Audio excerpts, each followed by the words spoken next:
पे आगे जो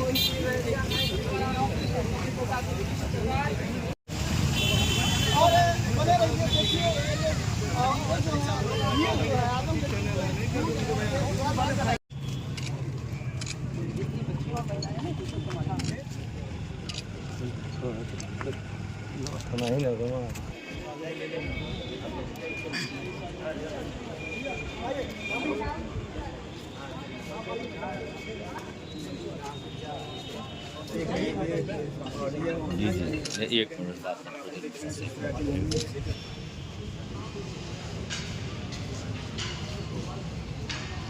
परिवार कल मिलने जा रहा मुख्यमंत्री।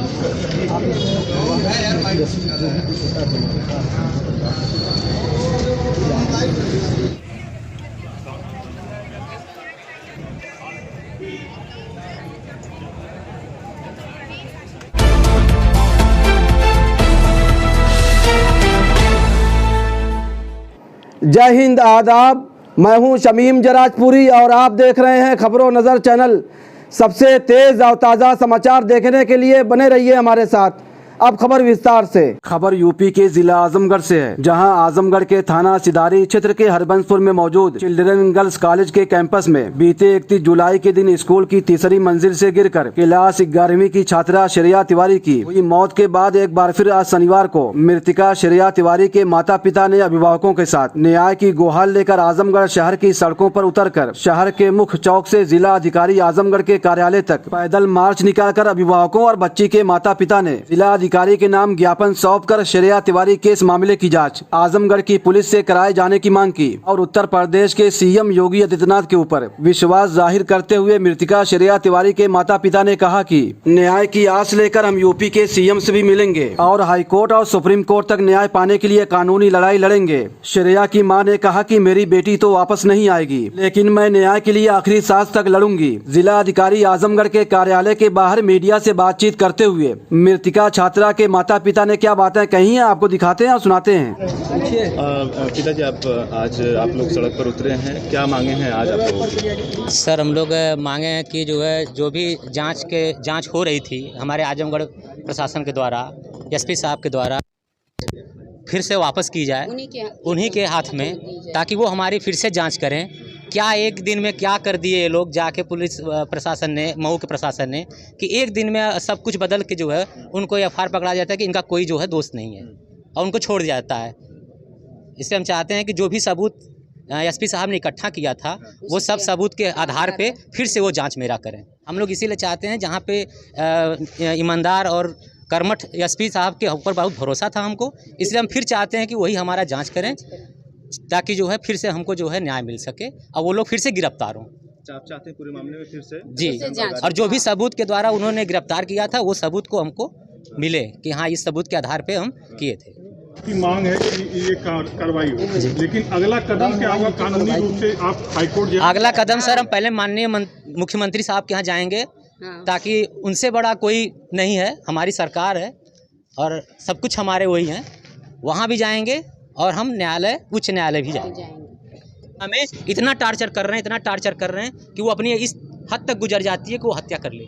मैं कहती हूँ, मैं ही हूँ, मैं शादीशुदा महिला हूँ, मैं किसी से बात करती हूँ। ये कानून को अधिकार कौन देता है कि मैं किससे बात करूँ, किससे न करूँ?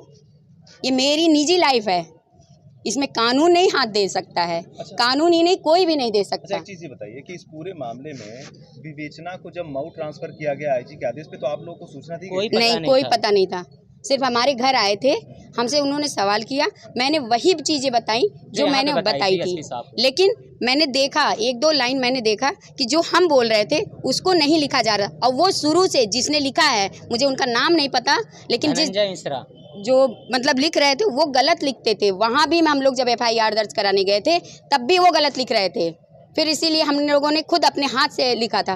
तो फिर मैं तो ये मान ही के चलती हूँ कि उन्होंने ये मान ही लिया था कि मेरी लड़की सुसाइड ही की है, लेकिन मैं कभी नहीं मान सकती। मैं आज भी कहूँगी, मेरी बच्ची को पहले मारा गया, पीटा गया, उसके बाद उसे छत से उठा के फेंक दिया गया है। मेरी बच्ची सुसाइड नहीं की है। अच्छा, इस मामले में एक बात और बता दीजिए कि आप लोगों ने किसी तरीके की सुरक्षा की मांग की है कि आपकी पुलिस, आपके घर के आसपास कुछ पुलिस देखे गए हैं सिविल ड्रेस में? मैंने मांग नहीं की थी।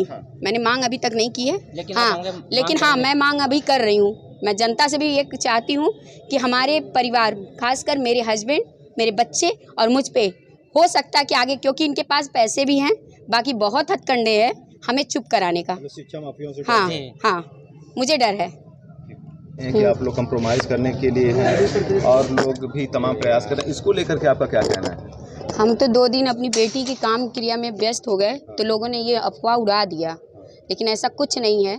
हमें ही नहीं, मेरे हस्बैंड को भी खरीदने की उनकी औकात नहीं है। ठीक है, वो बहुत बड़े बाहुबली होंगे, लेकिन उनकी हैसियत इतनी नहीं है। वो सिर्फ सिस्टम को खरीद सकते, वो भी आजमगढ़ के सिस्टम को खरीद तो नहीं पाए, लेकिन उन्होंने बदली करा दिया। तो ठीक है, आगे फिर हम मांग करते हैं कि हमें यही चाहिए कि उन तक फिर पहुंचे सब कुछ, और वो फिर से जब जांच करेंगे तब हम देखते हैं क्या होता है आगे। ये लड़ाई कब तक जारी रहेगी? ये लड़ाई मेरी आखिरी सांस तक जारी रहेगी। अगला कदम क्या होगा? High court? हाँ, जाएंगे, हमें जाना है। नहीं, मैं मंत्री के पास भी जाएंगे, क्योंकि वो इस जो जनता है भारत की, जो यूपी की जनता है, उनके लिए वो बच्चे ही हैं। कहीं कहीं सरकार भी तो दोषी है। जी, सरकार दोषी है कि नहीं है ये मैं अभी नहीं जानती, लेकिन मैं ये मानती हूँ तरीके से खेल हुआ है ऊपर से। सर ये बड़े स्तर से हुआ है, ये मुझे मालूम है, लेकिन हम अपनी बात को कहेंगे। हमारी बात पता नहीं वहाँ तक पहुँची, क्योंकि सिक्के के 2 पहलू होते हैं।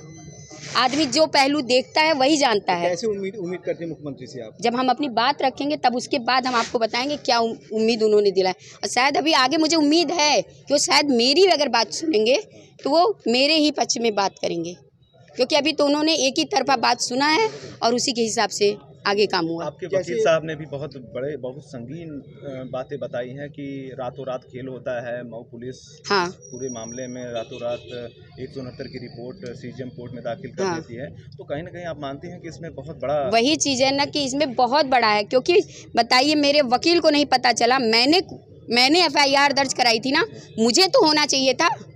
जब उन्हें रिहा किया गया तो मुझे क्यों नहीं खबर हुई? जैसे कि आपकी बच्ची जो है 11th की स्टूडेंट थी, जो कि मान्यता जो 8 तक ही है, DOS का जो बयान है, हाँ, 8 ही तक मानता है, तो कैसे आप पढ़ाती थी उस पर? हमें नहीं पता था ना, हमें पता होता तो हम पढ़ा, हमें अगर ये भी पता होता कि अगर ये बहुत बड़ी क्राइम है यहाँ, मतलब क्राइम इन्होंने किया है। मेरी भी शादी यहाँ हुए आजमगढ़ में 20 साल हो गया, लेकिन मुझे नहीं पता था, मुझे इनके बैकग्राउंड के भी बारे में नहीं पता था। नहीं, मैं अपनी फूल जैसी बच्ची उनके स्कूल में नहीं भेजती, कभी नहीं भेजती। और मैं अनुरोध करती हूँ कि जो भी माँ बाप हैं वो अपनी बच्ची को ऐसे स्कूल में मत भेजें जहाँ ये भूल जाते हैं कि ये बच्चे नहीं, ये फूल हैं, इन्हें सिर्फ संभालना है, इन्हें पालना है, इन्हें रौंदना नहीं है। कि इतना टॉर्चर करो, इतना टॉर्चर करो कि वो बच्चे ये भूल जाएं कि हम फूल हैं, हमें जीने का है अधिकार, हमें आगे कुछ करने का अधिकार है। जो बच्ची आज IPS अधिकारी बनना चाहती थी उसको पहले ही खत्म कर दिया गया। शायद हो सकता था कि आगे वो भी आवाज़ उठाती न्याय के लिए। जब सर बेटी बड़ी होती है ना, तो घर में भी गार्जियन भी जो सर कंप्रोमाइज करते हैं। ताज़ा और तमाम खबरों को देखने के लिए हमारे चैनल को सब्सक्राइब करें। वीडियो पसंद आए तो लाइक और शेयर करें। खबर और विज्ञापन के लिए संपर्क करें।